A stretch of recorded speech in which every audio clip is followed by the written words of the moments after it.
નમસ્કાર, તમારું સ્વાગત છે. આજે આપણી વાર્તાનું નામ છે એક દીકરાનો ન્યાય. સાંજનો સમય હતો. દિલ્હીના ઉચ્ચ વર્ગના વિસ્તારમાં આવેલા અમરેન્દ્રસિંહના ઘરમાં રોનક છવાયેલી હતી.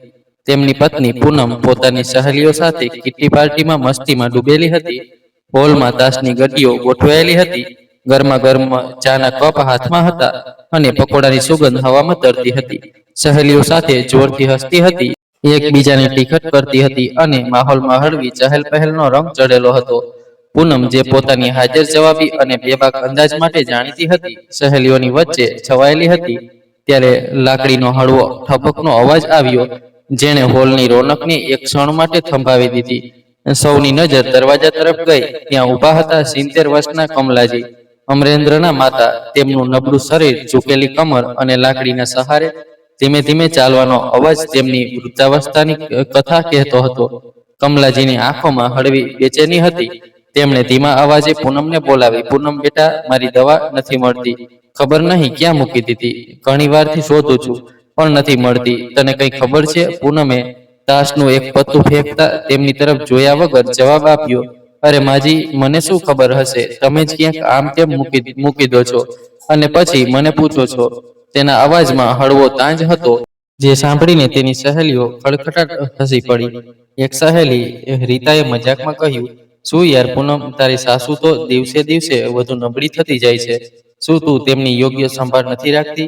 બાકીની સહેલીઓ પણ હાસ્યમાં જોડાઈ ગઈ. હોલમાં હાસ્યની ગૂંજ ગૂંજી રહી હતી, પરંતુ કમલાજીના ચહેરા પર ઉદાસીની એક પાતળી પરત ચડી ગઈ. પૂનમે આ મજાક કદાચ વધુ પસંદ ન આવી. તેણે તાશની રમત રોકી, સહેલીઓ તરફ જોઈને ગુસ્સા અને તાંજથી ભરેલા લહેજામાં કહ્યું, "અરે, આ વૃદ્ધ મરતી પણ તો નથી. કાલે મરી રહી હતી તો આજે જ મરી જાય. મારી બલા થતા." આ સાંભળીને હોલમાં હાજર તમામ સહેલીઓ વધુ જોરથી હસી પડી, પરંતુ કમલાજી માટે આ શબ્દો એક તીરની જેમ હતા, જે સીધા તેમના હૃદયમાં ઉતરી ગયા. તેમની આંખો ભીની થઈ ગઈ અને તેમની લાકડી કાંપવા લાગી. પૂનમે હસતા હસતા સહેલીઓને કહ્યું, "જો તમને એટલી ચિંતા છે તો લઈ જાઓ આને તમારા ઘરે. આ વૃદ્ધા ના કામની ના કાજની, બસ અનાજની દુશ્મન છે. જ્યારે જુઓ ત્યારે અમને પરેશાન કરતી રહે છે, અને મરે પણ નહીં." કમલાજી ચૂપચાપ લાકડી ટેકતા પાછા વળીને પોતાના રૂમ તરફ ચાલી ગયા. તેમના પગલા ભારે હતા અને હૃદય તેનાથી પણ વધુ ભારે હતું. રૂમમાં પહોંચીને તેઓ પોતાના જૂના લાકડાના પલંગ પર બેસી ગયા અને ધ્રુસકે રડવા લાગ્યા. તેમની ધ્રુસકે દર્દ હતું, અપમાનનું દર્દ, જેને તેઓ એકલા સહન કરી રહ્યા હતા. તેમણે આંખો બંધ કરી અને ભગવાનને વિનંતી કરી, "હે ભગવાન, આ વૃદ્ધાવસ્થા કોઈને ન આપો. કોઈને એટલું મજબૂર ન બનાવો કે તેને આવું જીવન જીવવું પડે." કમલાજીનું આ દર્દ નવું નહોતું. અમરેન્દ્રસિંહનું ઘર, જે ક્યારેક તેમના પ્રેમ અને મહેનતથી બન્યું હતું, હવે તેમના માટે એક તંગ કઠોર બની ગયું હતું.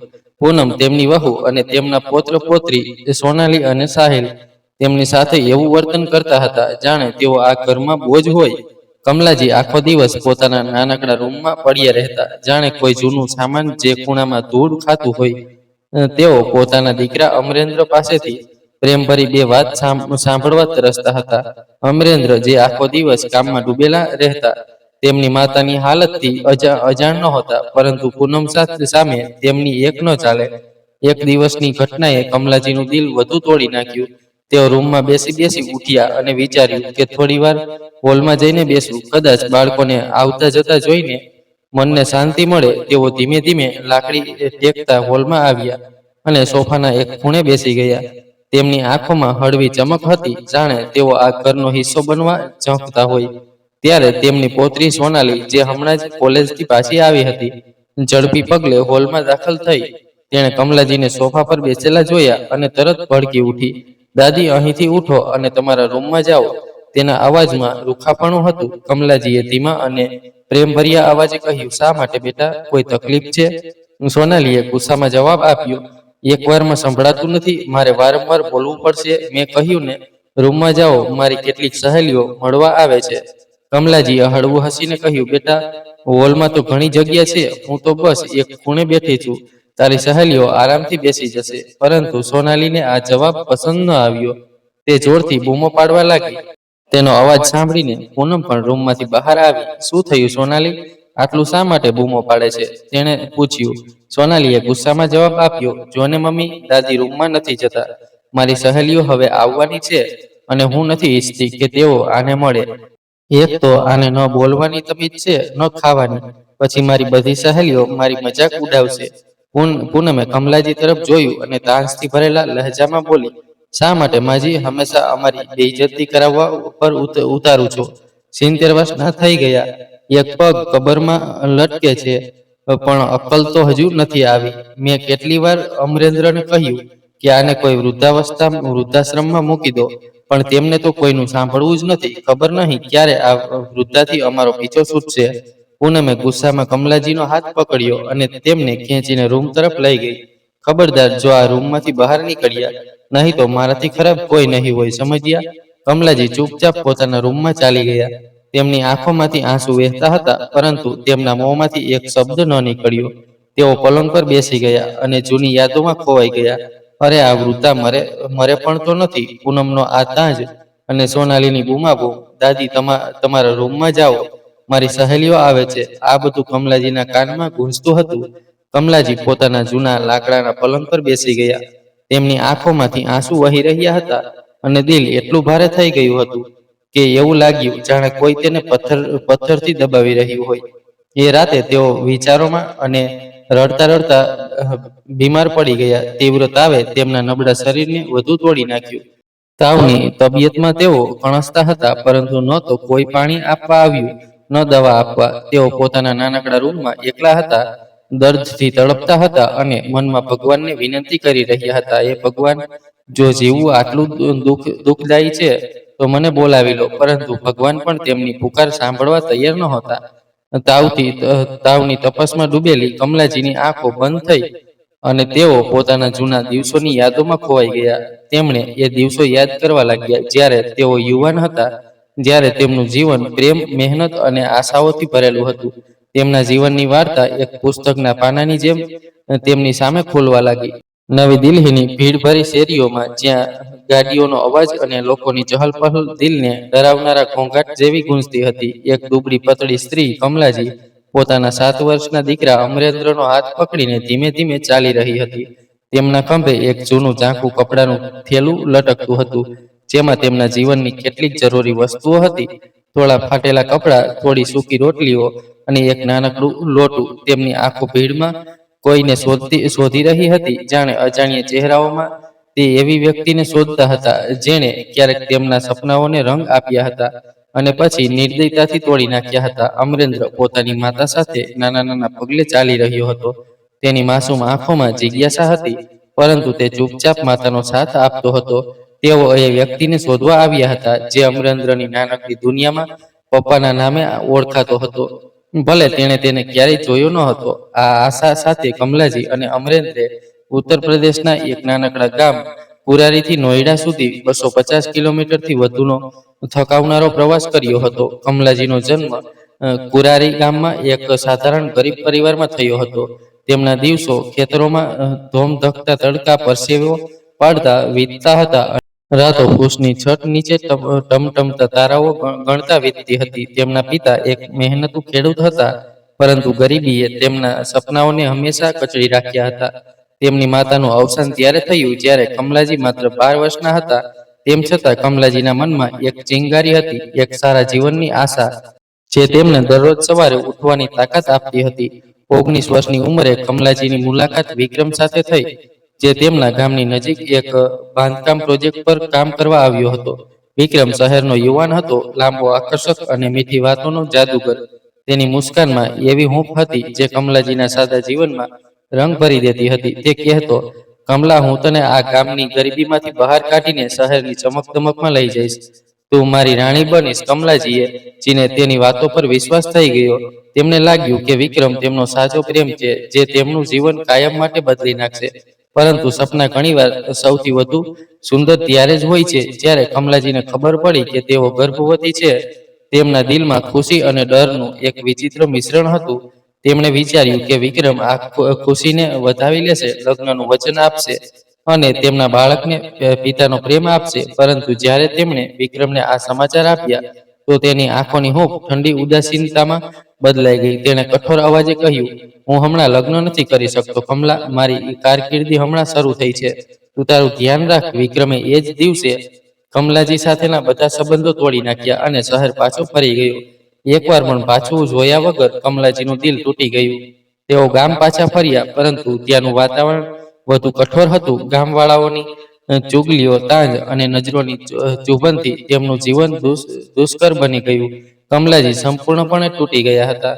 તેમના દિલમાં જીવવાની ઈચ્છા લગભગ સમાપ્ત થઈ ગઈ હતી. તેમના પિતા, જે હવે વૃદ્ધ અને બીમાર હતા, કમલાજીને જોઈને માત્ર માથું નીચું રાખતા.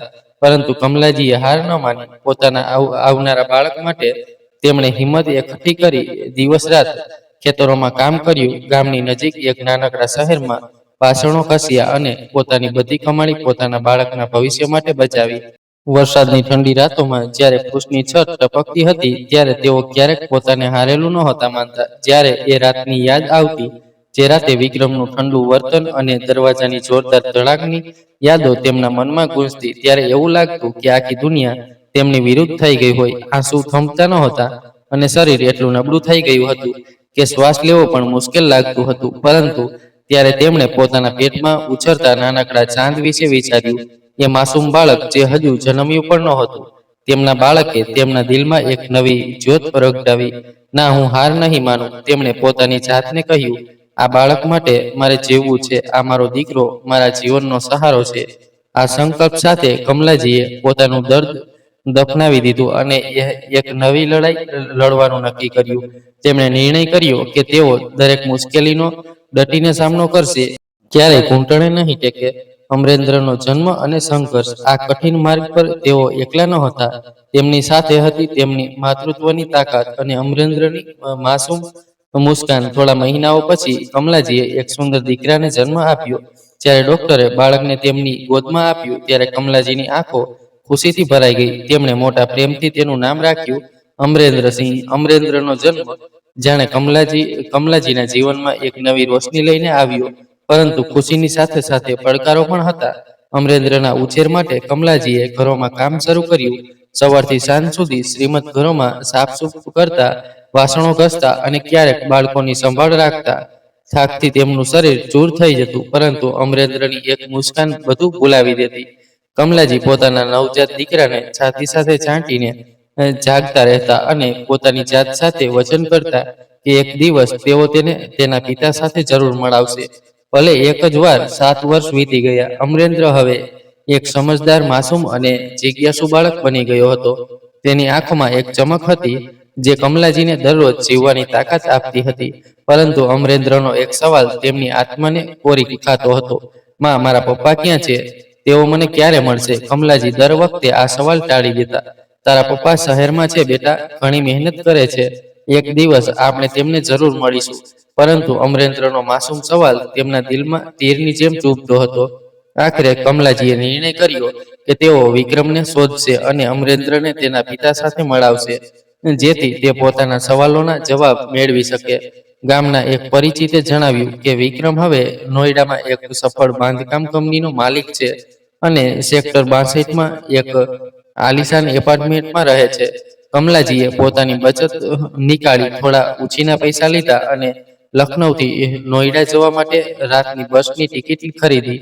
પ્રવાસ લાંબો અને થકાવનારો હતો. રાતભરની બસ યાત્રામાં કમલાજીએ અમરેન્દ્રને પોતાની ગોદમાં સુવડાવી રાખ્યો. જ્યારે તેમની આંખો બારી બહારના અંધકારમાં ખોવાયેલી રહી. સવાર થતા તેઓ નોઈડા બસ સ્ટેન્ડ પર ઉતર્યા, જ્યાં શહેરની ચમકદમક અને ભીડે તેમને ઘેરી લીધા. કમલાજીએ અમરેન્દ્રનો હાથ ચુસ્ત રીતે પકડ્યો અને સીધા વિક્રમના એપાર્ટમેન્ટ તરફ ચાલી નીકળ્યા. નોઈડાના સેક્ટર 62માં એક ચમકતી ગગનચુંબી ઇમારતની સામે કમલાજી અને અમરેન્દ્ર ઊભા હતા. ઇમારતની ભવ્યતા કમલાજીના સાદા જીવનની સામે એક ક્રૂર મજાક જેવી હતી. તેમના હાથ કાંપતા હતા જ્યારે તેમણે ઇન્ટરકોમની ઘંટડી વગાડી. થોડી પળો બાદ દરવાજો ખુલ્યો. સામે વિક્રમ ઊભો હતો. વહી લાંબો કદ, વહી ચહેરો, પરંતુ હવે તેની આંખોમાં એ હૂંફ નહોતી જે ક્યારેક કમલાજીને પોતાની તરફ ખેંચતી હતી. તે એક ક્ષણ માટે થંભ્યો, પછી ઠંડા અને કઠોર અવાજે બોલ્યો, કમલા, તું અહીં શું કરે છે? કમલાજીનો અવાજ કાંપતો હતો, પરંતુ તેમણે હિંમત એકઠી કરી. વિક્રમ, હું ફક્ત ઈચ્છું છું કે તું તારા દીકરાને મળ. આ અમરેન્દ્ર છે, તારો દીકરો. વિક્રમે અમરેન્દ્ર તરફ જોયું, જે પોતાની માતાની પાછળ ડરીને સંતાઈ રહ્યો હતો. તેની માસૂમ આંખો પોતાના પિતાને જોઈ રહી હતી, જાણે તેમાં કોઈ અનકહી આશા તરતી હોય. પરંતુ વિક્રમે નજર ફેરવી લીધી. તેના અવાજમાં બરફ જેવી ઠંડક હતી. મેં તને પહેલા જ કહ્યું હતું કમલા, મારા જીવનમાં હવે તારી કે આ બાળકની કોઈ જગ્યા નથી. મારા લગ્ન થઈ ગયા છે, મારું એક કુટુંબ છે. તું અહીંથી ચાલી જા અને મારા જીવનમાં ફરીથી દખલ ન કર. દરવાજો જોરથી બંધ થયો, જાણે કમલાજીના બધા સપના ફરી એકવાર કચડાઈ ગયા હોય. કમલાજી અને અમરેન્દ્ર એ ઠંડા ખાલી ગલિયારામાં એકલા ઊભા રહી ગયા. કમલાજીની આંખોમાંથી આંસુ છલકાઈ આવ્યા, પરંતુ તેમણે તેને ઝડપથી લૂંછી લીધા. તેઓ નહોતા ઈચ્છતા કે અમરેન્દ્ર તેમને નબળા જુએ. તેમણે અમરેન્દ્રનો હાથ પકડ્યો અને ધીમે રીતે કહ્યું, ચાલ બેટા, આપણે આપણો રસ્તો જાતે બનાવવાનો છે. એ રાતે કમલાજી પાસે એટલા પૈસા નહોતા કે તેઓ કોઈ હોટેલનો રૂમ ભાડે લઈ શકે. શહેરની ઠંડી શેરીઓમાં પટકતા પટકતા તેમની નજર એક નાનકડી ચાની દુકાન પર પડી. દુકાનનો માલિક રામુ ચાચા એક દયાળુ વૃદ્ધ હતા. કમલાજીએ તેમની પાસે વિનંતી કરી અને તેમની વાર્તા સાંભળીને રામુ ચાચાનું દિલ પીગળી ગયું. તેમણે કમલાજી અને અમરેન્દ્રને પોતાની દુકાનની ફોલ્ડિંગ ખુરશીઓ પર સૂવાની જગ્યા આપી અને તેમના માટે ગરમા ગરમ મેગીનું એક વાટકું બનાવ્યું. અમરેન્દ્રએ ભૂખ્યા પેટે મેગી ખાધી. તેના ચહેરા પર નૂડલ્સના ટુકડા ચોંટી ગયા. પછી તેણે પોતાની માતા તરફ જોયું અને માસુમિયતથી કહ્યું, માં, જો હું મારા પપ્પાને જ ન જોઈ શકું તો કોઈ વાંધો નહીં, મને ફક્ત તું જોઈએ. આ શબ્દો કમલાજીના દિલને સ્પર્શી ગયા. તેમણે પોતાના દીકરાને છાતી સાથે ચાંટી લીધો અને શહેરના ગાડીઓના ઘોંઘાટ વચ્ચે પોતાની જાત સાથે વચન કર્યું કે તેઓ અમરેન્દ્રને એક સારો માણસ બનાવશે, ભલે તેના માટે તેમને ગમે તેટલી મહેનત કરવી પડે. બીજા દિવસે સવારે બસ સ્ટેન્ડ તરફ જતા જતા કમલાજીની નજર એક બાંધકામ સ્થળ પર પડી. ત્યાં એક બોર્ડ લટકતું હતું, જેના પર લખ્યું હતું, બાંધકામ મજૂરોની જરૂર છે. કમલાજીએ હિંમત એકઠી કરી અને મેનેજર સાથે વાત કરી.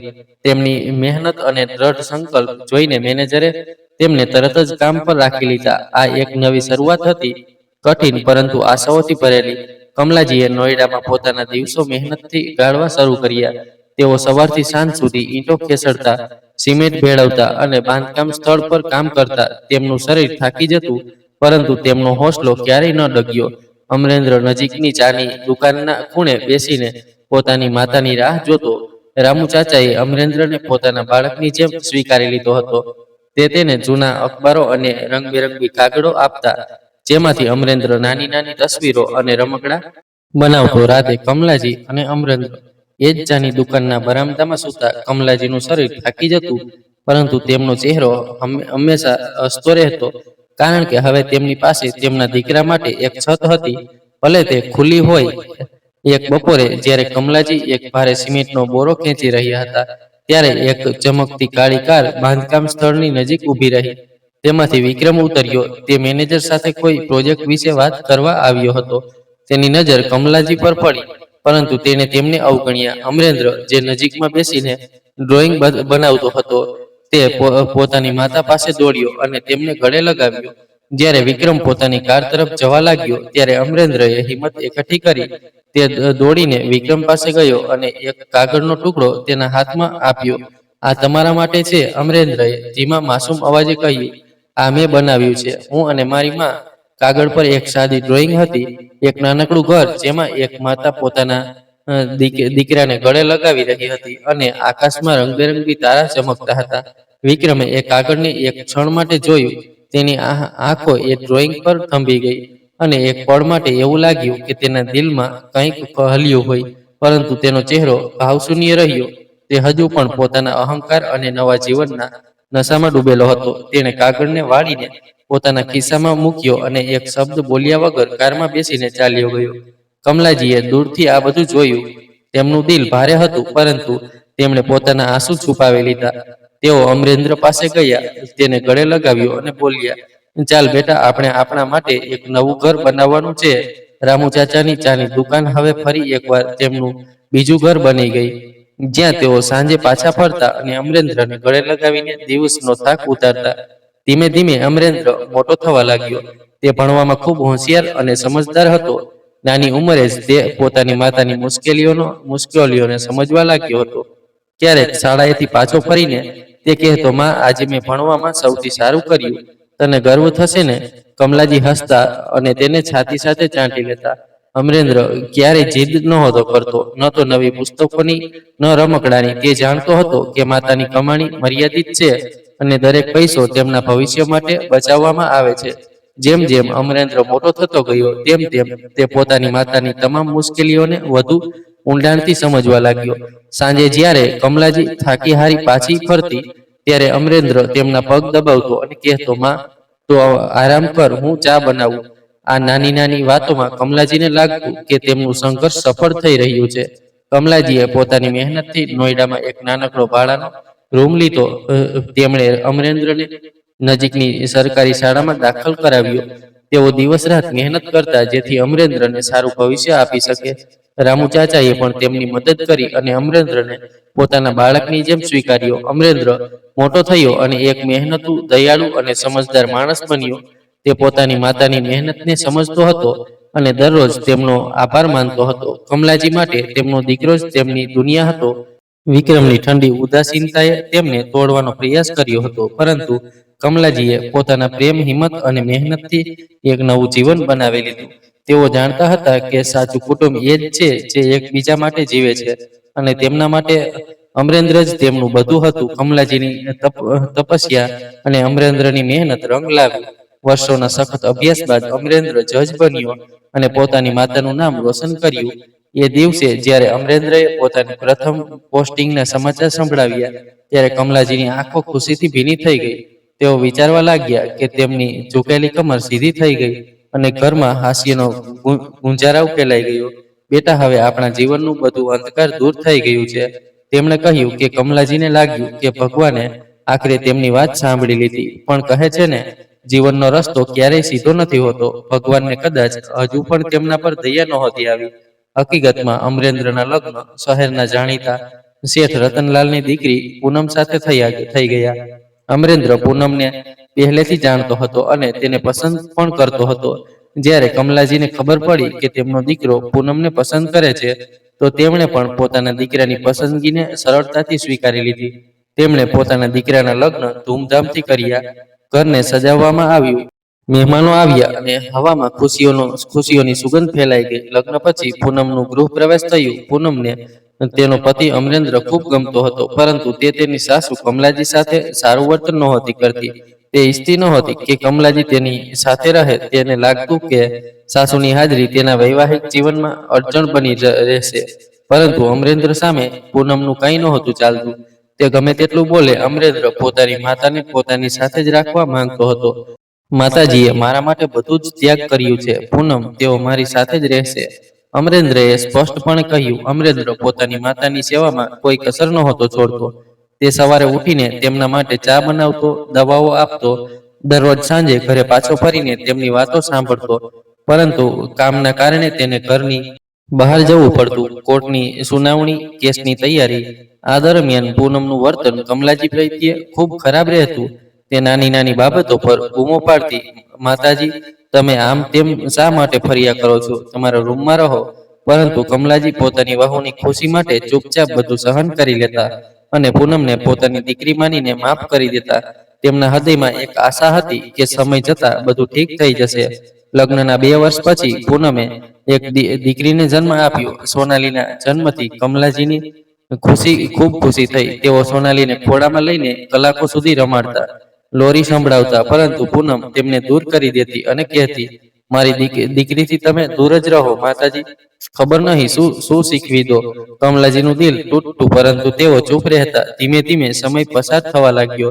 પૂનમનું વર્તન તેની સાસુ પ્રત્યે વધુ ખરાબ થતું ગયું.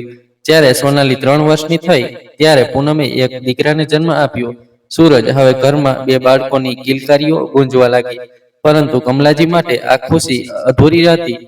પૂનમે પોતાના બંને બાળકોના મનમાં તેમની દાદી પ્રત્યે નફરત ભરી દીધી. દાદી જૂની વિચારસરણી ધરાવે છે, તેમનાથી દૂર રહો, તે કહેતી. બાળકો પણ કમલાજીથી દૂર રહેતા અને જેમ જેમ મોટા થવા લાગ્યા, તેમની દાદી સાથે ઉલટું સીધું બોલવા લાગ્યા. દાદી, તમે આટલું ધીમે શા માટે ચાલો છો? સૂરજ ટોણો મારતો. સોનાલી તો આગળ નીકળી જતી. મમ્મી કહે છે તમે બસ બોજ છો. પૂનમે ક્યારેય પોતાના બાળકોને સંબંધોની મર્યાદા નહોતી શીખવી. તે ઈચ્છતી હતી કે તેના બાળકો તેની સાસુથી દૂર રહે. કમલાજી બિચારા ચૂપચાપ બધું સહન કરતા રહ્યા. તેઓ પોતાના દીકરા સાથે કંઈ ન બોલતા, પરંતુ અમરેન્દ્રને ધીમે ધીમે બધું સમજાવવા લાગ્યું. તે જોતો હતો કે પૂનમ તેની માતા સાથે સારું વર્તન નથી કરતી.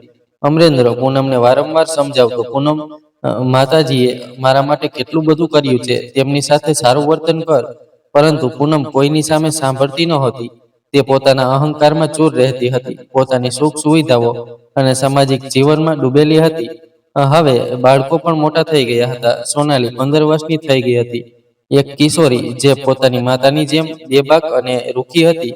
સૂરજ 12 વર્ષનો થયો હતો અને તે પણ દાદીથી દૂર ભાગતો, પરંતુ પૂનમના વર્તનમાં કોઈ ફેરફાર ન આવ્યો.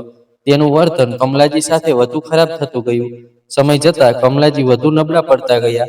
હવે તેમની ઉંમર 70 વર્ષની થઈ ગઈ હતી. કમર વળી ગઈ હતી, આંખો નબળી પડી ગઈ હતી અને પગ લડખડાતા હતા. પરંતુ પૂનમને હજુ પણ તેમના પર દયા નહોતી આવી. બાળકો પણ તેમની દાદી સાથે યોગ્ય રીતે વાત નહોતા કરતા. દાદી, તમારો સમય ગયો, સોનાલી કહેતી. કમલાજીનો ધીરજ હવે તૂટવા લાગી હતી. તેઓ રાત્રે એકલા રડતા, જૂની યાદોમાં ખોવાઈ જતા. તે દિવસો જ્યારે અમરેન્દ્ર નાનો હતો, જ્યારે જીવન સંઘર્ષથી ભરેલું હતું પણ પ્રેમથી ભરપૂર હતું. હવે ઘર તેમનું હોવા છતાં પરાયું લાગતું, પરંતુ તેમ છતાં કમલાજીની આંખોમાં એક આશાનો કિરણ બાકી હતો. કદાચ એક દિવસ બધું બદલાઈ જશે, કદાચ અમરેન્દ્રનો પ્રેમ વધુ ઠીક કરી દેશે. પરંતુ જીવનની આ લડાઈ હજુ ખતમ નહોતી થઈ. તે તો બસ ચાલુ હતી. દર્દ અને પ્રેમની આ અનંત કહાણીને યાદ કરતા કરતા કમલાજીની આંખોમાંથી આંસુની ધારા વહેવા લાગી. રાતનું શાંત વાતાવરણ કમલાજીના નાનકડા રૂમમાં ફેલાયેલું હતું. તેમના શરીરમાં તેજ તાવની આગ ધધકતી રહી હતી અને દર્દની લહેરો તેમના આખા અસ્તિત્વને જકડી રહી હતી. તેઓ તેમના જૂના પલંગ પર પડેલા હતા, કણસતા હતા અને તેમનો નબળો અવાજ રૂમની દિવાલોમાં ગુંજીને શાંત થઈ જતો હતો. તેમના હોઠ સુકાઈ ગયા હતા અને બાજુમાં રાખેલો પાણીનો ગ્લાસ પણ ખાલી પડેલો હતો. ન તો પૂનમ હતી, ન સોનાલી, ન સૂરજ, ન કોઈ ઘરનું નોકર. કમલાજીની આંખો બંધ હતી, પરંતુ તેમની યાદો હજુ પણ તેમની સાથે હતી. તે દિવસો જ્યારે તેમણે પોતાના દીકરા અમરેન્દ્ર માટે આખી દુનિયા સાથે લડાઈ લડી હતી. તે રાતો જ્યારે તેમણે ભૂખ્યા પેટે અમરેન્દ્રને છાતી સાથે ચાટીને સુવડાવ્યો હતો. પરંતુ આજે તે જ દીકરાના ઘરમાં તેઓ એકલા હતા, દર્દ અને અપમાનના બોજ નીચે દબાયેલા. ત્યારે બહારથી ખટપટનો અવાજ આવ્યો, જેણે તેમના વિચારોમાં સમુદ્રને તોડી નાખ્યો. કમલાજીએ ધીમે ધીમે આંખો ખોલી, પરંતુ તાવની નબળાઈએ તેમને ફરીથી કણસવા મજબૂર કરી દીધા. રાતના 9 વાગ્યા હતા. બહાર હોલમાં કેટલીક હલચલ થઈ રહી હતી. અમરેન્દ્રસિંહ, કમલાજીનો દીકરો, હમણાં જ ઘરે પાછો ફર્યો હતો. તે એક મહત્વના કેસના કારણે મોડે સુધી કોર્ટમાં વ્યસ્ત હતો અને તેના ફોન પર કોઈ સાથીદાર સાથે વાત કરી રહ્યો હતો. હા, હું હમણાં જ ઘરે પહોંચ્યો છું. કાલે સવારે કોર્ટમાં મળીએ. આજે તેની કોર્ટમાં એક એવો કેસ આવ્યો હતો જેને સાંભળીને તેનું આત્મા કંપી ગયું.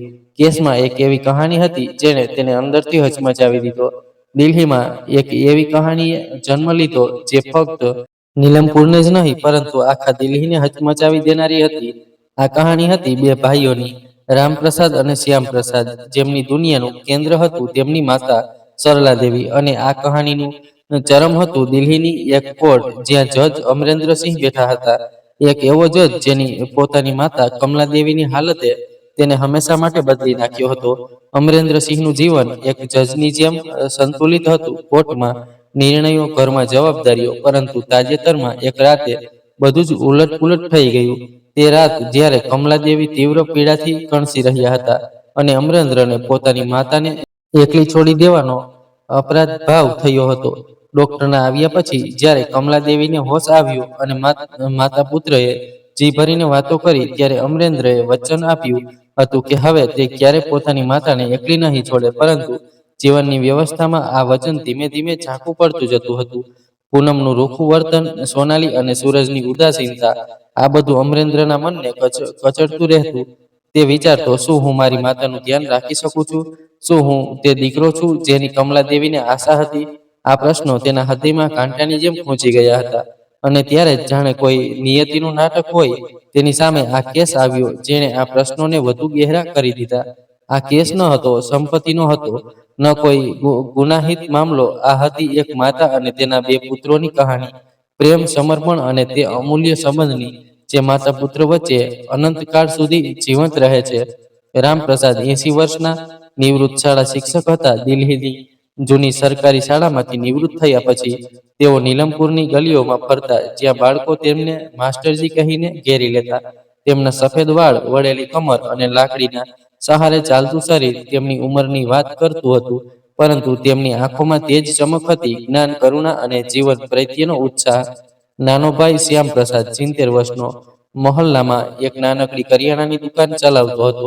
તેની દુકાનમાં ચાની પત્તીથી લઈને બાળકોની ટોપી સુધી બધું મળતું, અને સાંજે ત્યાં વૃદ્ધો એકઠા થઈને જૂની વાતો કરતા. શ્યામનું જીવન સાદગીથી ભરેલું હતું, પરંતુ તેના ચહેરા પર જીવનની થાક સ્પષ્ટ દેખાતો હતો. તેમ છતાં જ્યારે તે પોતાની માતાની વાત કરતો, તેનો ચહેરો ખીલી ઉઠતો, જાણે દિલ્હીનો સૂરજ વાદળોને ચીરીને બહાર આવી જાય. આ બંને ભાઈઓની દુનિયાનું કેન્દ્ર હતું તેમની માતા સરલા દેવી.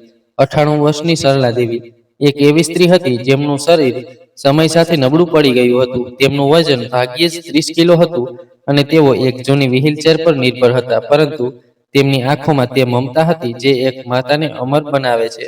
તેમના ચહેરાની કરસલીઓમાં જીવનની કહાણીઓ સમાયેલી હતી, ખુશીઓ, દુઃખ અને સૌથી વધુ તેમના બાળકો માટેનો અનહદ પ્રેમ. સરલા દેવીનો અવાજ ધીમો હતો, પરંતુ જ્યારે તેઓ પોતાના દીકરાઓને જોતા, તેમની આંખો બોલી ઉઠતી. 40 વર્ષથી શ્યામપ્રસાદ તેમની સેવામાં લાગેલા હતા. દરરોજ સવારે ચા બનાવવી, દવાઓ આપવી, જૂની કહાનીઓ સંભળાવવી. રામપ્રસાદ, જે 10 વર્ષ મોટા હતા, હંમેશા દૂરથી જોતા રહેતા, પરંતુ હવે તેમનો વારો આવ્યો હતો. એક સવારે રામપ્રસાદે પોતાના નાના ભાઈ શ્યામપ્રસાદ વિરુદ્ધ દિલ્હીની 30 હજારી કોર્ટમાં દાવો દાખલ કર્યો. આ સમાચાર નીલમપુરની ગલીઓમાં આગની જેમ ફેલાઈ ગયા. લોકો નીચા અવાજે બોલવા લાગ્યા, શું થયું? ભાઈ વચ્ચે ઝઘડો? પરંતુ જ્યારે મામલો ખુલ્યો ત્યારે બધા આશ્ચર્યચકિત થઈ ગયા. કોર્ટમાં હાજર લોકો, જેઓ સામાન્ય રીતે સંપત્તિના ઝઘડા, છૂટાછેડાના કેસો કે નાની મોટી ચોરીના મામલાઓના આદી હતા, તેઓ આ સાંભળીને સ્તબ્ધ થઈ ગયા કે આ દાવો માતાની સેવા માટે હતો. જજ અમરેન્દ્રસિંહ, જે બેન્ચ પર બેઠા હતા, તેમણે ફાઇલ ખોલી. તેમનો ચહેરો ગંભીર હતો, પરંતુ જેવી તેમણે અરજી વાંચી, તેમની આંખો થંભી ગઈ. માતાની સેવાનો અધિકાર, આ શબ્દોએ તેમના હૃદયને સ્પર્શી લીધું. તેમને પોતાની માતા કમલા દેવીની યાદ આવી ગઈ, જ્યારે તેઓ દુઃખથી કણસી રહ્યા હતા, અને અમરેન્દ્રને અહેસાસ થયો કે તે પોતાની માતાને કેટલી એકલી છોડી દીધી હતી. શું મેં ક્યારે વિચાર્યું કે મારી માતાને મારી કેટલી જરૂર છે? અમરેન્દ્રએ મનોમન વિચાર્યું. પૂનમની રૂખાઈ, બાળકોની ઉદાસીનતા, આ બધું તેમની સામે નાચવા લાગ્યું. તેઓ વિચારવા લાગ્યા, હું જજ છું, નિર્ણયો આપું છું, પરંતુ શું હું મારી માતાનું ધ્યાન રાખી શકું છું? શું હું તે દીકરો છું જેની કમલા દેવીને આશા હતી? રામપ્રસાદ પોતાની લાકડીના સહારે ધ્રુજતા ઊભા થયા. તેમનો અવાજ ધ્રુજતો હતો, જે તેમના નબળા શરીર સાથે મેળ ખાતો ન હતો. માનનીય ન્યાયાધીશ અમરેન્દ્રસિંહ જી, તેમણે કહ્યું, મારો ભાઈ શ્યામ હવે 70 વર્ષનો થઈ ગયો છે. તે પોતાની જાતનું ધ્યાન નથી રાખી શકતો, નથી કે તેની કમર વળી ગઈ છે અને તે બરાબર ચાલી પણ શકતો નથી. છતાં તે અમારી માતા સરલા દેવીની સંભાળ રાખે છે. મેં તેને ઘણી વખત સમજાવ્યો, કહ્યું કે હવે તું થાકી ગયો છે, મને માતાની સેવા કરવાનો મોકો આપ, પરંતુ તે માનતો નથી. હું 80 વર્ષનો છું, હજુ થોડો સ્વસ્થ છું. મને મારી માતાની સેવા કરવાનો હક છે. કૃપા કરીને કોર્ટે આદેશ આપે કે માતાને તાત્કાલિક મને સોંપવામાં આવે. કોર્ટમાં સન્નાટો છવાઈ ગયો. વકીલો, ક્લાર્ક અને દર્શકો એકબીજા તરફ જોવા લાગ્યા. અમરેન્દ્રસિંહનું હૃદય ધડકી રહ્યું હતું. રામપ્રસાદની વાતો સાંભળીને તેમને તે સાંજ યાદ આવી, જ્યારે કમલા દેવી તેમના માટે ચા બનાવતા અને કહેતા, બેટા, તું થાકી ગયો હશે. શું મેં ક્યારેય તેમની સેવાનો મોકો લીધો? અમરેન્દ્રએ પોતાની જાતને પૂછ્યું. તેમની આંખો ભીની થઈ ગઈ, પરંતુ તેમણે પોતાને સંભાળ્યા. શ્યામપ્રસાદ, જે અત્યાર સુધી ચૂપ હતા, ઊભા થયા. તેમના અવાજમાં ઊંડું દુઃખ હતું. માનનીય, તેમણે કહ્યું, 40 વર્ષથી મેં માતાની સેવા કરી છે. દરરોજ સવારે તેમના માટે ચા બનાવું, દવાઓ આપું, તેમની જૂની કહાણીઓ સાંભળું. આ મારા જીવનનો હિસ્સો બની ગયો છે. માતા મારા માટે માતા નથી, મારા શ્વાસ છે. જ્યારે તેઓ મારા ખભા પર હાથ મૂકે છે, ત્યારે મને લાગે છે કે મારી પાસે દુનિયાની બધી ખુશીઓ છે. હવે રામભાઈ કહે છે કે તેમને મોકો મળે, પરંતુ હું મારું કર્તવ્ય ક્યારે પૂરું કરીશ? મર્યા પછી ભગવાનને શું કહીશ કે મેં મારી માતાની સેવા છોડી દીધી? માતાનો પ્રેમ એ રોમાંચ છે જે ક્યારેય ખતમ નથી થતો. મને તેમનાથી અલગ ન કરો. શ્યામની શિષ્ટીઓ કોટની દિવાલો સાથે અથડાઈ. અમરેન્દ્રસિંહને લાગ્યું જાણે કોઈ છરી તેમના હૃદયમાં ઉતરી ગઈ. તેમને યાદ આવ્યું કે કેવી રીતે કમલાદેવીએ તેમને ઉછેર્યા હતા. નોઈડાની તે મુશ્કેલ રાતોમાં જ્યારે તેઓ એકલા મજૂરી કરીને તેમને ભણાવતા. મેં તો મારી માતાને એવા લોકો વચ્ચે છોડી દીધી જેઓ તેમને બોજ માને છે. અમરેન્દ્રએ વિચાર્યું, શું હું આ ભાઈઓ જેટલો પ્રેમ કરી શક્યો? તેઓ અસમંજસમાં પડી ગયા. તેમના 40 વર્ષના કરિયરમાં તેમણે હત્યા, છેતરપિંડી, કૌટુંબિક ઝઘડા જોયા હતા, પરંતુ આ કેસે તેમના હૃદયને સ્પર્શી લીધું. અમરેન્દ્રસિંહે બંને ભાઈઓને પોતાના ચેમ્બરમાં બોલાવ્યા. રામજી, શ્યામજી, તેમણે નરમ સ્વરમાં કહ્યું, તમારો માતા પ્રત્યેનો આટલો પ્રેમ જોઈને મારું હૃદય ભરાઈ આવ્યું. આ દિલ્હી, આ દેશ તમારા જેવા દીકરાઓ પર ગર્વ કરે છે. પરંતુ આ વિવાદ શા માટે તમે બંને મળીને માતાની સેવા નથી કરતા? 15 દિવસ માતાને તમારી પાસે રાખો. રામપ્રસાદે માથું ઝુકાવીને સાંભળ્યું, પરંતુ તેમની આંખોમાં આંસુ હતા. ન્યાયાધીશજી, માતા મારું જીવન છે, મારું સ્વર્ગ છે. છેલ્લા 40 વર્ષથી શ્યામભાઈએ તેમની સેવા કરી. મેં ક્યારેય ફરિયાદ નથી કરી, પરંતુ હવે શ્યામભાઈની ઉંમર થઈ ગઈ છે. હું ઈચ્છું છું કે માતાની સેવાનો મોકો મને મળે. રાત્રે જ્યારે હું તેમના માટે ગરમ પાણી લાવું છું, તેમની આંખોમાં જે ચમક આવે છે તે મારા માટે જીવનની સૌથી મોટી ખુશી છે. શ્યામે વચ્ચે બોલ્યું, માતાનો પ્રેમ મારા શ્વાસ છે. મને તેમનાથી અલગ ન કરો. અમરેન્દ્રસિંહની આંખો ભીની થઈ ગઈ. તેમણે ચશ્મા ઉતાર્યા અને વિચાર્યું, મારી માતા કમલાદેવીએ મારા માટે બધું ત્યાગ કર્યું, અને શું મેં તેમનું ધ્યાન રાખ્યું? પૂનમની સામે હું ચૂપ કેમ રહ્યો? તેમણે નિર્ણય લીધો. સરલાદેવીને કોર્ટમાં બોલાવવામાં આવ્યા. બીજા દિવસે જ્યારે સરલાદેવીની વ્હીલચેર પર લાવવામાં આવ્યા, કોર્ટે થંભી ગઈ. તેમનું નબળું શરીર સમયની ક્રૂરતા દર્શાવતું હતું, પરંતુ તેમની આંખોમાં મમતા અમર હતી. અમરેન્દ્રજીએ પૂછ્યું, માતાજી, તમે કોની સાથે રહેવા ઈચ્છો છો? સરલાદેવીએ બંને દીકરાઓને જોયા અને હસ્યા. બેટા, મારા માટે બંને સમાન છે. રામ મારું રક્ષણ છે, શ્યામ મારી ખુશી છે. હું એકને પસંદ કરીને બીજાનું દિલ કેવી રીતે દુભાવું? મારા હૃદયમાં બે ટુકડા છે. આ શબ્દો અમરેન્દ્રજીના દિલમાં ઉતરી ગયા. તેમને કમલાદેવીની તે વાત યાદ આવી, જે બેટા, તું મારી દુનિયા છે. કોર્ટમાં સન્નાટો હતો. દરેક આંખ ભીની હતી. અમરેન્દ્રજીએ કલાકો સુધી વિચાર્યું, પુસ્તકો ખંગાળ્યા, પરંતુ આ હૃદયનો મામલો હતો. ભારે મનથી તેમણે ચુકાદો સંભળાવ્યો. બંને ભાઈઓનો પ્રેમ જોતા, પરંતુ શ્યામપ્રસાદની ઉંમરને ધ્યાનમાં રાખીને સરલાદેવીની સેવા રામપ્રસાદને સોંપવામાં આવે છે. શ્યામ રડી પડ્યા. આ વૃદ્ધાવસ્થાએ મારું સ્વર્ગ છીનવી લીધું. રામ પણ ચૂપચાપ રડ્યા. અમરેન્દ્રજીની આંખો ભીની હતી. ચુકાદો સંભળાવતી વખતે તેઓ વિચારી રહ્યા હતા, મારો ચુકાદો સાચો છે, પરંતુ શું હું મારી માતા માટે આવું કરી શકીશ? શું મેં ક્યારેય તેમનું દુઃખ સમજ્યું? આ કેસ દિલ્હીની હેડલાઇન્સમાં આવી ગયો. નીલમપુરના લોકો એકઠા થયા, આંસુ સાર્યા. અમરેન્દ્રજી ઘરે પાછા ફર્યા. તેઓ ફોન પર વાત કરતા હતા. જ્યારે તેમની માતાના રૂમ પાસે થઈને પસાર થયા, ત્યારે રૂમમાંથી એક હળવી કણસાટના અવાજે તેમના પગ રોકી દીધા. માં, તેમણે ઝડપથી ફોન કટ કર્યો અને દરવાજા તરફ દોડ્યા. રૂમની અંદરનું દ્રશ્ય જોઈને તેમનું હૃદય બેસી ગયું. કમલાજી પલંગ પર પડેલા હતા. તેમનો ચહેરો પીળો પડી ગયો હતો અને તેમના શ્વાસ ભારે હતા. માં, શું થયું? તમે દુઃખથી કેમ કણસો છો? અમરેન્દ્રએ ગભરાતા પૂછ્યું, પરંતુ કમલાજીને એટલો તીવ્ર તાવ હતો કે તેમના મોંમાંથી અવાજ જ ન નીકળતો હતો. અમરેન્દ્રજીએ ઝડપથી તેમની કાંડા પકડી અને તેમનું કપાળ સ્પર્શ્યું. તેમનું કપાળ અગ્નિની જેમ તપી રહ્યું હતું. માં, તમને એટલો તીવ્ર તાવ કેવી રીતે થયો? તેમના અવાજમાં ગભરાટ હતું અને આંખોમાં આંસુ છલકાયા ગયા.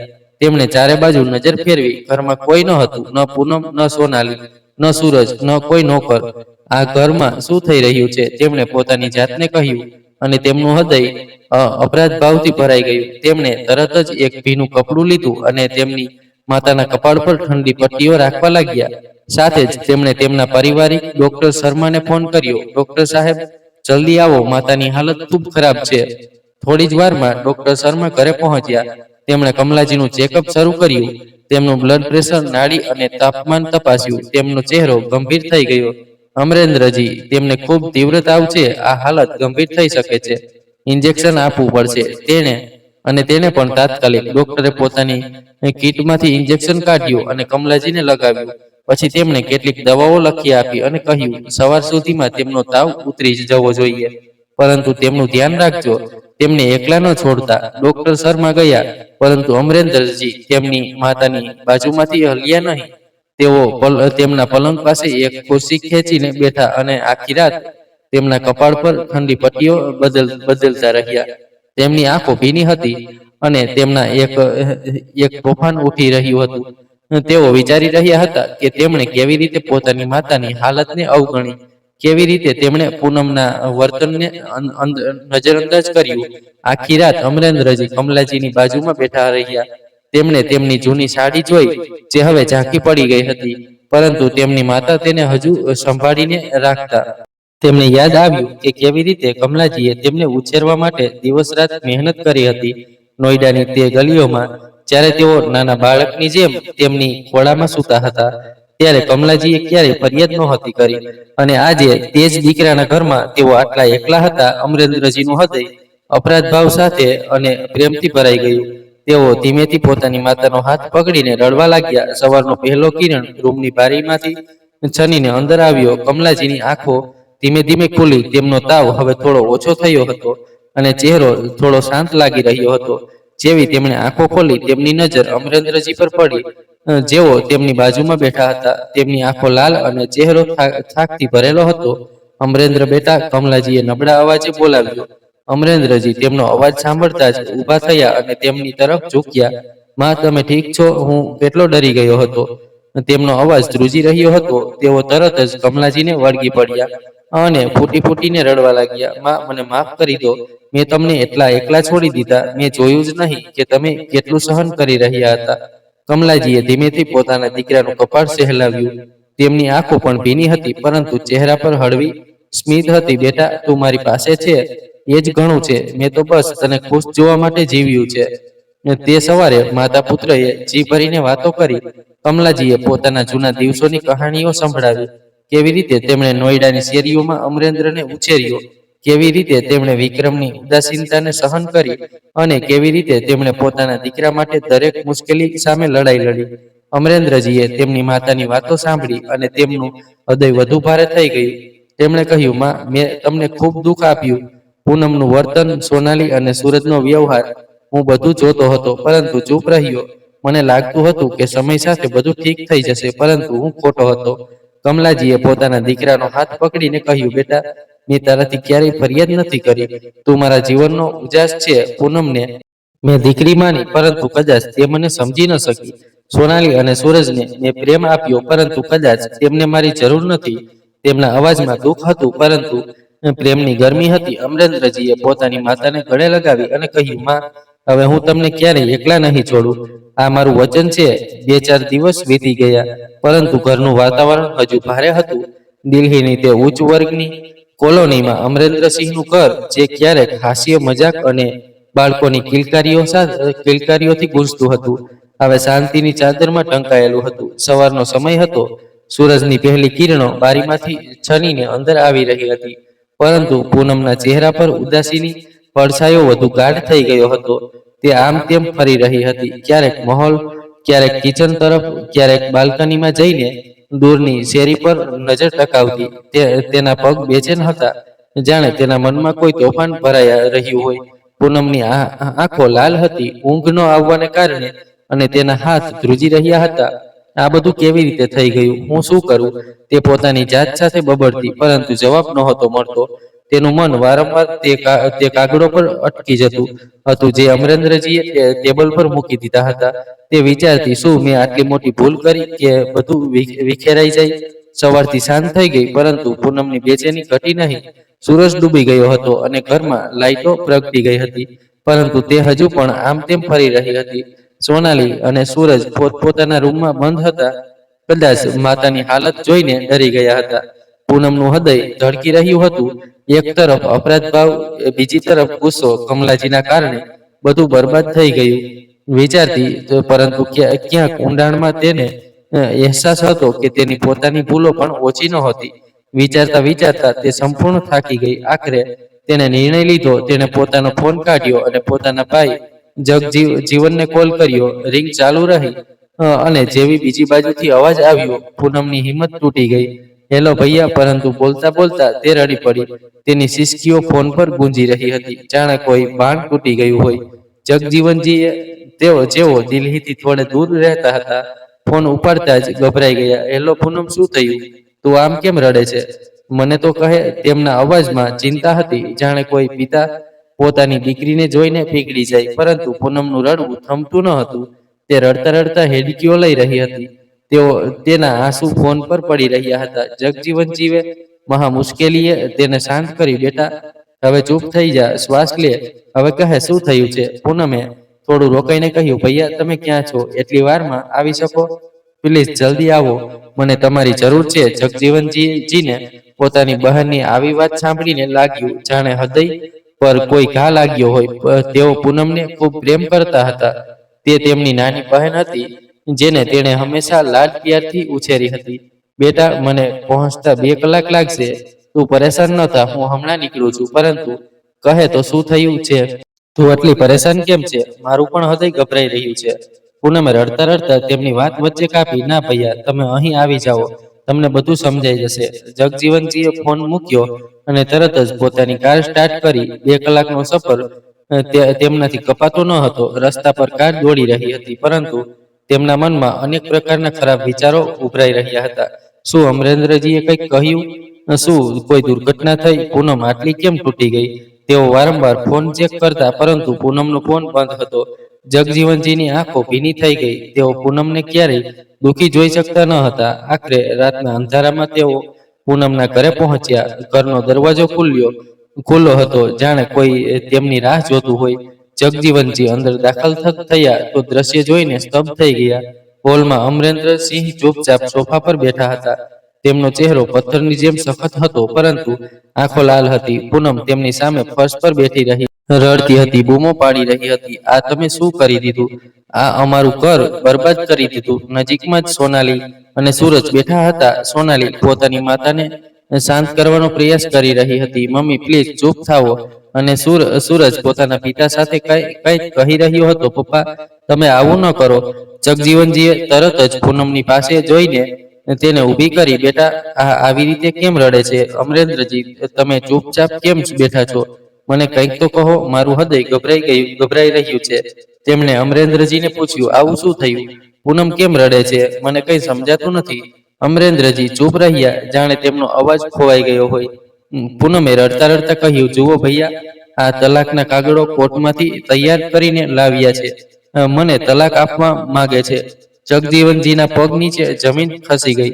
તેઓ સ્તબ્ધ થઈને અમરેન્દ્રજી તરફ જોવા લાગ્યા. અમરેન્દ્રજી, તમે આવું ન કરી શકો. મારી બહેનને તલાક ન આપી શકો. આ તેની સાથે અન્યાય હશે. જગજીવનજીએ આગળ કહ્યું, આ કેવી રીતે શક્ય છે? તમારું આટલું સુંદર કુટુંબ છે, 2 પ્યારા બાળકો, બધું સ્થિર છે. મને તો આ મજાક લાગે છે. મને વિશ્વાસ નથી થતો કે તમે આવું નીચું પગલું ભરી શકો. સમાજ માટે ઉદાહરણ બનનારા વ્યક્તિ પણ આવું કરે. પરંતુ અમરેન્દ્રજી કંઈ બોલ્યા નહીં. જગજીવનજીએ બાળકોને પૂછ્યું, દાદી ક્યાં છે? સોનાલીએ કહ્યું, પપ્પાએ 3 દિવસ પહેલા તેમને મથુરાના વૃદ્ધાશ્રમમાં શિફ્ટ કરી દીધા. જગજીવનજીને હવે બધું સમજાઈ ગયું. તેમનું મન ભારે થઈ ગયું. તેમણે પોતાને સંભાળ્યા અને નોકરને કહ્યું, જા 2 કપ ચા બનાવી લાવ. નોકર ચા લાવ્યો તો જગજીવનજીને પૂનમને શાંત કરી અને અમરેન્દ્રજીને ચા આપી. અમરેન્દ્રજીએ ઘણો ના નકર કરી, પરંતુ જગજીવનજીએ લાખ કોશિશો બાદ તેમને ચા પીવડાવી. ચા પીતા જ અમરેન્દ્રજી ફૂટીને રડવા લાગ્યા. જગજીવનજીને આ જોઈને લાગ્યું જાણે કોઈ પોતાનું તૂટી રહ્યું હોય. અમરેન્દ્રજી રડતા રડતા બોલ્યા, મેં 3-4 દિવસથી કંઈ ખાધું નથી. મેં મારી 70 વર્ષની માતાને કેટલા અજાણ્યા લોકોના હવાલે કરી દીધા. વર્ષોથી મારા ઘરમાં માતા માટે આટલી મુશ્કેલીઓ થઈ રહી હતી. પૂનમે કસમ ખાધી હતી કે તે માતાનું ધ્યાન નહીં રાખે, ન તો તે માતા સાથે સારી રીતે વાત કરે, ન મારા બાળકો તેમને ઇજ્જત આપે. હું કોર્ટથી પાછો ફરું ત્યારે માતા રોજ રડતા. આ લોકો એટલા નિર્દય હતા કે ખુદ તો વાત નહોતા કરતા. નોકરો પાસેથી પણ ખરાબ વર્તન કરાવતા. માતા વૃદ્ધ થઈ ગયા હતા. નોકરો તેમને બુઢી કહીને બોલાવતા. ઘરમાં પોતું લગાવતી બાઈ પણ તેમના પર બૂમો પાડતી. જો માતા ભૂલથી ભીના ફર્શ પર પગ મૂકી દેતા તો કહેતી, બુઢી ચૂપચાપ ઉપર બેસી રહો, નહીં તો હું મેમ સાહેબને ફરિયાદ કરી દઈશ. માતાએ 1 મહિના પહેલા કહ્યું હતું, બેટા મને વૃદ્ધાશ્રમ શિફ્ટ કરી દે. મેં આખા કુટુંબને સમજાવવાનો પ્રયાસ કર્યો, પરંતુ કોઈએ સીધા મોંએ વાત ન કરી. દરરોજ તેમનું અપમાન થતું, દરરોજ તેમની નાક કપાતી. અમરેન્દ્રજીનો અવાજ ધ્રુજી રહ્યો હતો, આંસુ વહી રહ્યા હતા. મારા પિતાજીએ તો મારા જન્મ પહેલા જ મારી માતાનો હાથ છોડી દીધો હતો. બીજાના ઘરે કામ કરીને, તેમના જૂઠા વાસણ ધોઈને માતાએ મને ઉછેર્યો. આ લોકો કેવી રીતે સમજશે? મોટી મુશ્કેલીઓથી તેમણે મને ભણાવ્યો, મને આ કાબિલ બનાવ્યો કે આજે હું જજ છું. લોકો કહે છે, માતા જ્યારે બીજાના ઘરે કામ પર જતા ત્યારે મને એકલો નહોતા છોડતા, મને સાથે લઈ જતા. તે માતાને હું આજે વૃદ્ધાશ્રમમાં છોડી આવ્યો. છેલ્લા 3-4 દિવસથી હું તેમની દરેક તકલીફ યાદ કરીને તડપી રહ્યો છું, જે તેમણે મારા માટે સહન કરી. મને યાદ છે, 12મા ધોરણની પરીક્ષાના દિવસોમાં માતા રાત ભર મારી સાથે બેસી રહેતા. એક વખત તેમને તીવ્ર તાવ આવ્યો. હું શાળામાંથી આવ્યો તો તેમનું શરીર તપી રહ્યું હતું, દુઃખથી કળસી રહ્યા હતા. મેં કહ્યું, માં તમને તાવ છે? પરંતુ તેઓ હસીને બોલ્યા, અત્યારે ખાવાનું બનાવતી હતી એટલે ગરમ થઈ ગયું. પરંતુ થોડા દિવસ પહેલા માતા તાવથી તડપી રહ્યા હતા. પૂનમ તો તેમનાથી દૂર રહી. બાળકો પણ તેઓ દુઃખથી કણસતા રહ્યા, પરંતુ કોઈએ પૂછ્યું નહીં. સારું થયું કે હું વહેલો આવી ગયો, નહીં તો તેઓ રોકાઈ ગયા, જોરથી રડવા લાગ્યા. પછી આગળ બોલ્યા, લોકો પાસેથી ઉધાર લઈને તેમણે મને મુંબઈ યુનિવર્સિટીમાં LLB સુધી ભણાવ્યો. મને ટ્યુશન પણ કરવા ન દીધું કે ક્યાંક મારો સમય બગડે નહીં. બોલતા બોલતા તેઓ ફરી રડી પડ્યા. જ્યારે આવી માતાના અમે ન થઈ શક્યા તો અમે અમારી પત્ની અને બાળકોના શું હોઈશું? અરે એવી માતા માટે જ્યારે આજે હું કંઈ ન કરી શક્યો અને એવા લોકોના હવાલે કરી આવ્યો જેઓ તેમની આદતો, બીમારી અને કંઈ જાણતા નથી. જ્યારે હું આવી માતા માટે કંઈ ન કરી શકું તો બીજા માટે ભલા શું કરી શકું? ઘરમાં સન્નાટો છવાઈ ગયો. પૂનમ ચૂપ થઈ ગઈ. કદાચ અપરાધ ભાવથી સોનાલી અને સૂરજની આંખો ભીની હતી. જગજીવનજી અમરેન્દ્રજીને ગળે લગાવીને રડવા લાગ્યા. તે રાતે ઘરમાં દુઃખની લહેરો વહી રહી હતી, પરંતુ કદાચ આ એક નવી શરૂઆતનો સંકેત હતો, અહેસાસનો, પ્રેમનો અને કુટુંબની મર્યાદાનો. અમરેન્દ્રજી રડતા રહ્યા. તેમની શિસ્તીઓ ઘરની દિવાલો સાથે અથડાઈને ગૂંજી રહી હતી. દરેક આંસુ સાથે તેમની આખી પીડા બહાર નીકળી રહી હતી. તે પીડા જે વર્ષોથી તેમના હૃદયમાં દબાયેલી હતી, જાણે કોઈ જ્વાળામુખી ફાટી રહ્યો હોય. જગજીવનજી તેમની વાતો સાંભળીને સ્તબ્ધ થઈ ગયા. તેમના ચહેરા પર અવિશ્વાસની રેખાઓ ઉભરી આવી, કારણ કે તેમને પોતાની બહેન પૂનમ વિશે આ બધી વાતોની જાણ નહોતી. પૂનમે તેમને ક્યારેય કંઈ કહ્યું ન હતું, કદાચ શરમના કારણે કે પોતાની ભૂલો છુપાવવા માટે. અમરેન્દ્રજી પણ ચૂપ રહ્યા હતા, કારણ કે તેઓ પોતાના કુટુંબને તૂટતું બચાવવા માંગતા હતા. અને કમલાજી, તેઓ તો ક્યારેય પોતાના દીકરા સાથે પોતાની તકલીફો નહોતા કહેતા, તો જગજીવનજી સાથે કહેવું તો દૂરની વાત હતી. જગજીવનજીનું હૃદય ભારે થઈ ગયું. તેઓ વિચારી રહ્યા હતા, એક સ્ત્રી હોવા છતાં બીજી સ્ત્રીની દુશ્મન કેવી રીતે થઈ શકે? સૌથી મોટી વાત, એક માતા હોવા છતાં તે માતાના દુઃખને કેમ ન સમજી શકી?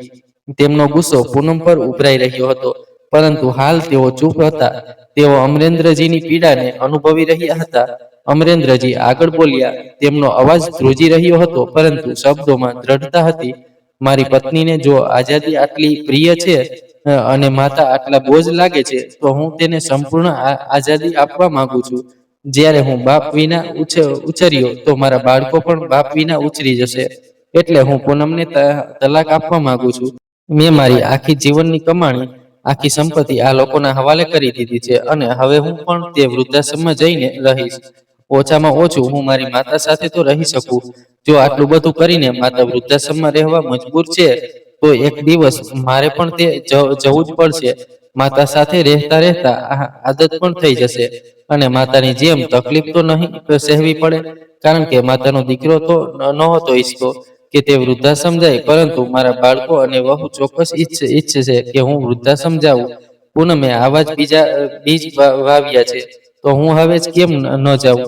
અમરેન્દ્રજી જેટલું બોલતા ગયા એટલા જ આંસુ વહેડાવતા ગયા. તેમના શબ્દોમાં દુઃખ હતું, પરંતુ એક અજીબ પ્રકારની મુક્તિ હતી, જાણે વર્ષોનો બોજ ઉતરી રહ્યો હોય.